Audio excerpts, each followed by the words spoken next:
All right. This Nice. is the One Trust podcast with Sophic Awesome. Blossom and Zachary Lee. And Here we go. well, here we are. Here we are connecting, Here talking we are. stuff. What We've were you just about to been, say? So, I was just going to say, we've just been warming up our voices. mm-hmm. Just doing that. Yeah. You said this can be the bulk of our podcast, Yeah. at least for the first year while we get warmed up. Probably. That's all we have planned right now. Who doesn't want to listen to that? What do we find that somewhere else? Nature sounds. Yeah. Fall asleep. With some trumpets blaring. Funny. Sophic was participating in our friend Lucy Williams was hosting. Well, what's the name of her singing class that she's doing? Singing is spiritual. Singing is spiritual. Yeah, it's a lot of fun. She's done a really wonderful job. We're halfway through now, so it's nice to be able to connect with your voice, with your source of power, and do these little practices. Have a song that we're wanting to, like, she's asked us to pick a song that we want to work on.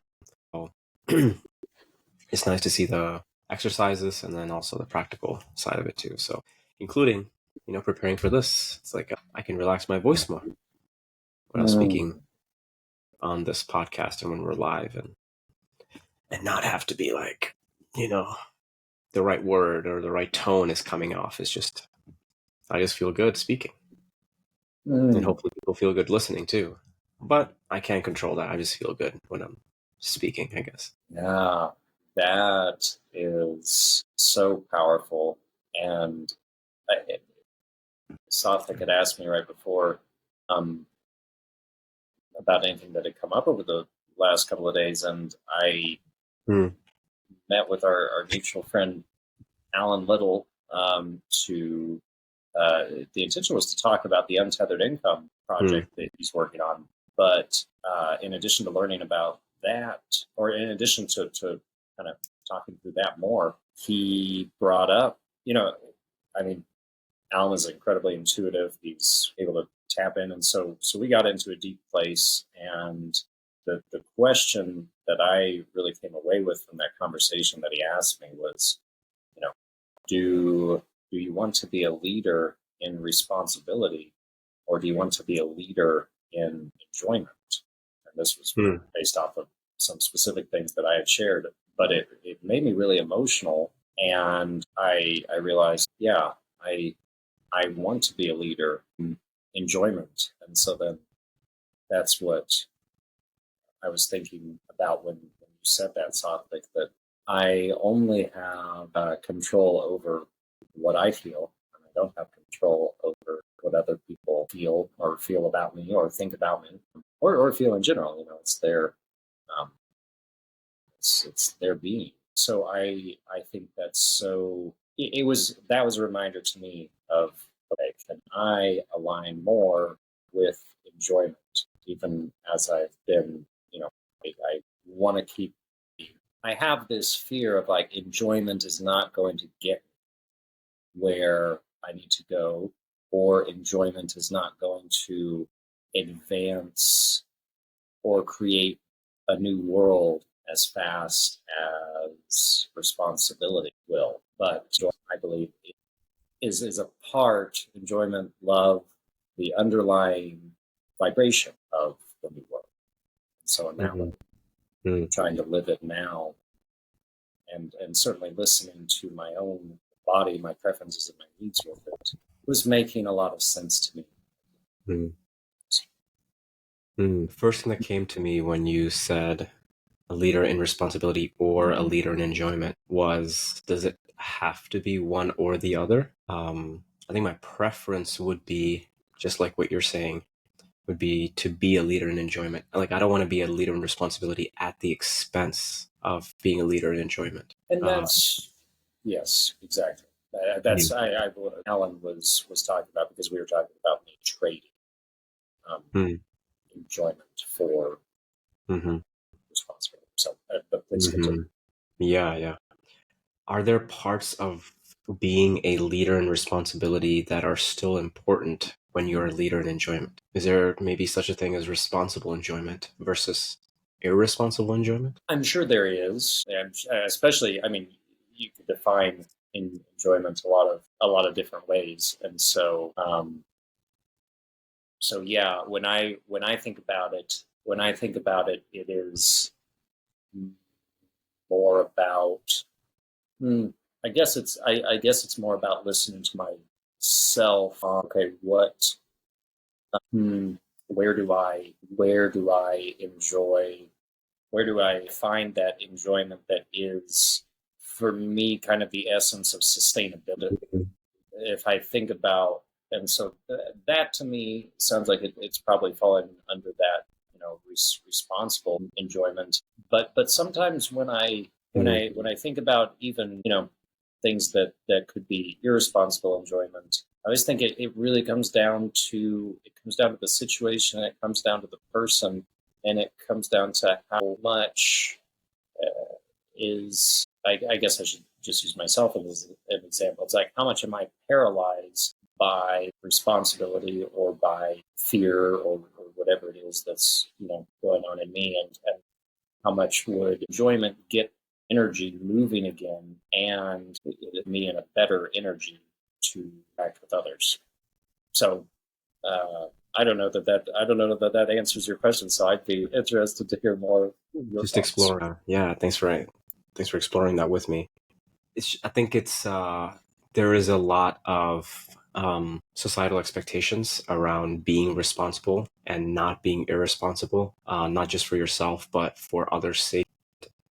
It's something that as you grow up, you take on more responsibility. That's what you're trained to do. It's like, oh, you're responsible for more and more things as you grow up, and you tend to maybe deprioritize enjoyment as a result. And what we're saying is that doesn't necessarily have to be the case. It might be the case now, but we can take a stand for enjoyment, to be a leader in enjoyment, and see how we can still be responsible stewards of society, take on what I like to call more radical responsibility, take on more ownership of the world around us, and not place blame outside of us in some way. So I think there's a place for that responsibility that can help us to be in a state of enjoyment as well. One thing also that came to me is like not seeking enjoyment either, like not being like hedonistic about it either. Um, or the pursuit of hedonism, but more so like it's like a present moment awareness of what joy could be for you and living that. So it's like, I'll enjoy it when I am able to do that. It's like, well, what prevents you from having that right now? Well, can you imagine having that right now? Can you speak from that? Can you live that? Can you be that right now? And that also puts the responsibility back in the present moment and not outside of it either. So I actually think like the more we become a leader in enjoyment, the more we can also be a leader in responsibility, but a new sense, a new definition of responsibility, not a like an obligation based Right. responsibility, but more of a trust based responsibility. Yeah, I feel like that's really well said. Appreciate, yeah, you pointing to a deeper sense of responsibility, and yes, responsibility in the present moment. And I certainly, yeah, when I think about this, I realize I think about it as being preventative rather than enjoyment. Certainly, I think about it as being, enjoyment that is because I am choosing to align with my enjoyment. I am avoiding the missteps that I might make in stress or Mm, that I might make in um, totally. yeah, yeah. Yeah. One thing that also came up for me, I mean, the way we're talking about this can be immediately kind of applied to our initiative of launching this podcast, of the focus being on our enjoyment, on the energy that we want to give and put out there, rather than okay, we have a responsibility to XYZ. We have a responsibility to share what we know, or, give a platform to people. We have a responsibility to, I could go on and on, versus I just want to enjoy doing this with you. And it's going to be more sustainable that way when we're just focusing on, hey, I'm expanding and this is exciting for me to do it this way. And I don't know what's going to happen next week. I don't know where this is going, but right now I'm enjoying it. Um, and things are going to drop in, more clarity is going to come. But all the clarity that I need is here right now about what to do, which is to enjoy what we're doing. So I feel like this is us doing this is a microcosm of this philosophy that we're hoping to live and share. That's all I Totally got. agree. Well, and I was thinking about the podcast part, because there are many people who have podcasts, and there are many podcasts that maybe don't have the impact that they want to have. And there are there are ways that I know already that there are people out there who are really good at podcasting. And so there's the part of me that's like, yeah, why am I focusing in this direction? But it is because it is an enjoy what we enjoy easily path. It's how we're connecting. It's enjoyable to talk with people. It's a way for me to learn and continue to co-create and develop awareness of how to use these wonderful platforms and tools like Riverside. So it is about the growth with that, and then it's kind of about trusting that is that's better than that movement. That movement is better than not. It's better than worrying.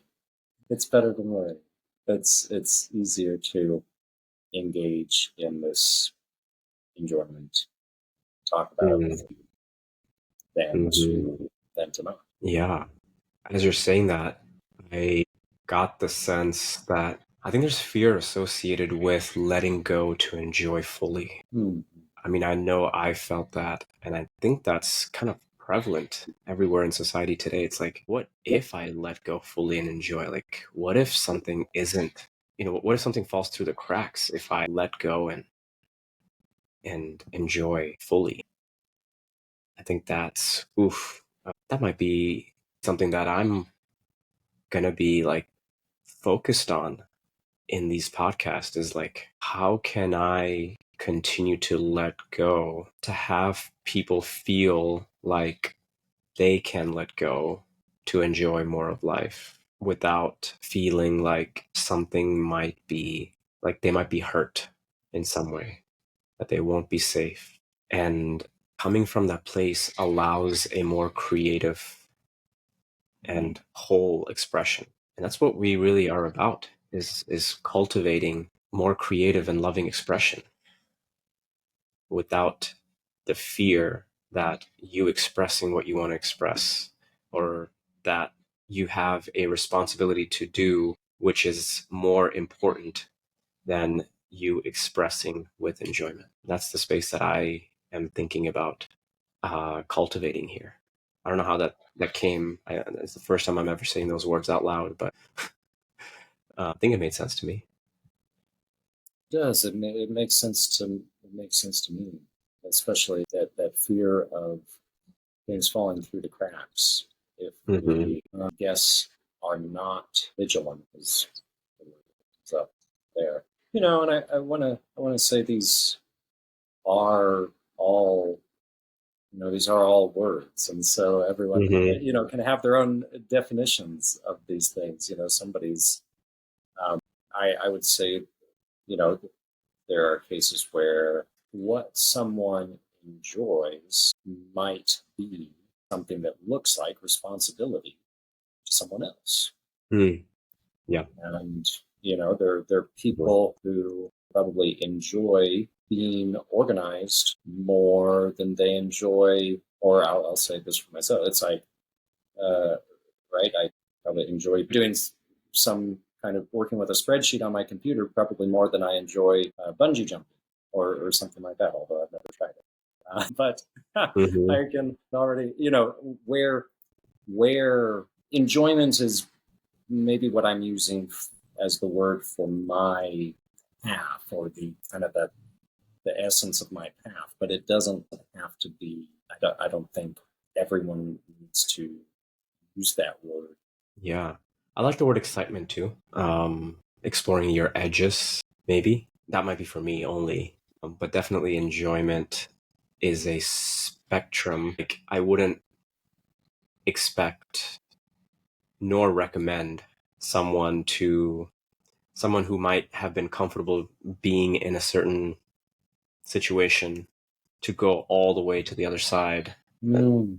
You know, like the example that you were giving of like someone who works on spreadsheets all day. All right, now you're going to go and give a talk to 1,000 people tomorrow. Like that might be a little much, but you can work your way up to that if that is your source of enjoyment. That you become more of yourself.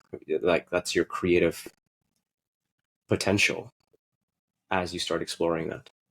So yeah, maybe that's it. Maybe this is a place where people can be inspired by others' pursuit of their own source of enjoyment. Mm-hmm. Mm-hmm. I love that, and I liked your word edges, exploring your edges. Yeah, would you say some more about that? Sure. I actually discovered that over the last year, doing work with Daniel. I've told you he's my shaman, based in Austin. And so it's the edges are what I describe as where you're uncomfortable feeling certain emotions. So as you get more comfortable with something that you were uncomfortable feeling before, then you have explored more and have created more space for you to roam freely. You're not scared of feeling certain emotions. And you can continue to explore more and more edges. Like maybe, I don't know, I don't know if I can speak to this, but maybe it's like a lifelong thing. It's like there's always going to be edges for you to explore. But maybe, I don't know. But at the very least, having explored edges, you will feel more free with whatever life might throw at you. Because you can also be a container for more emotions from others. Like that used to be an edge before. That used to trigger me before. I used to have an emotion which I was not taking responsibility for, or I used to have an emotion which made me less resourceful in acting or saying something. But now I have accepted it, and it's a part of my reality, my world, without triggering me. And so now it's a source of enjoyment and not necessarily something that I'm seeking to avoid. Thanks for asking that question. So, Well, it makes me think about civics. Civility. That there's you're talking about kind of the inner work, and then it's like that can also be done there. The edges of our silo or the edges of our bubble where we get to interact with people who um, maybe trigger us, in some ways, but as I've found that as I'm around people who think different things, or I didn't, used to be afraid of being around it gets a little better as um, interacting with them, and certainly, it's there's a very quick jump to these are just other people, and we're all just people, and we're all just made up of a lot of different beliefs, and none of us is a monolith. But I've been thinking about that idea of just if I have a thought about maybe a certain group of people or a certain type of people, wouldn't it be great to go and explore those edges, interact with at least someone in who fits part of that definition, and start to see that we're not so different. But more, I don't know. It's maybe even more importantly than we're not so different. It's just that we're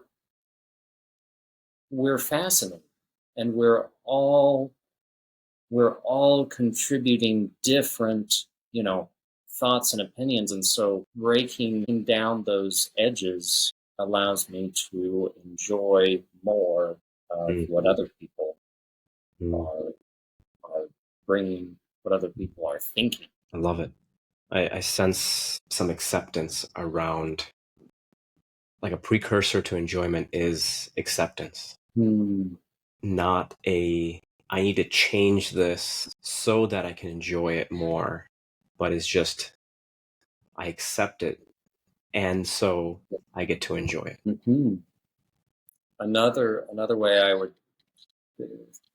think about it is enjoying the parts that I enjoy, like, getting to learn. Oh, well, I enjoy talking to people. I enjoy asking questions. I enjoy learning about people. I enjoy taking notes. And then, that, and then suddenly the parts about an experience that I might not enjoy, there are fewer of them.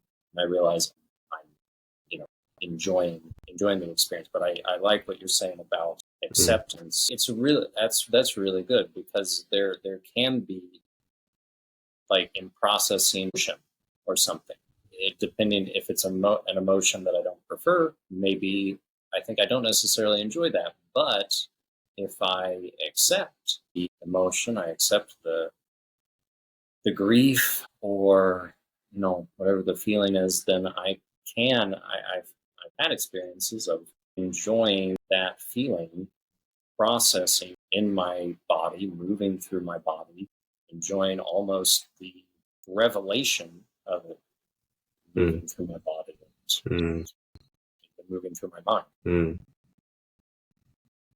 That's really good.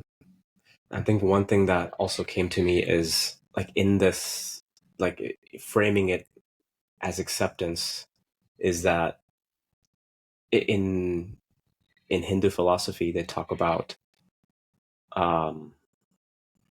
like life can be a vacillation between suffering and happiness, pain and happiness, suffering and I think it's more suffering and happiness.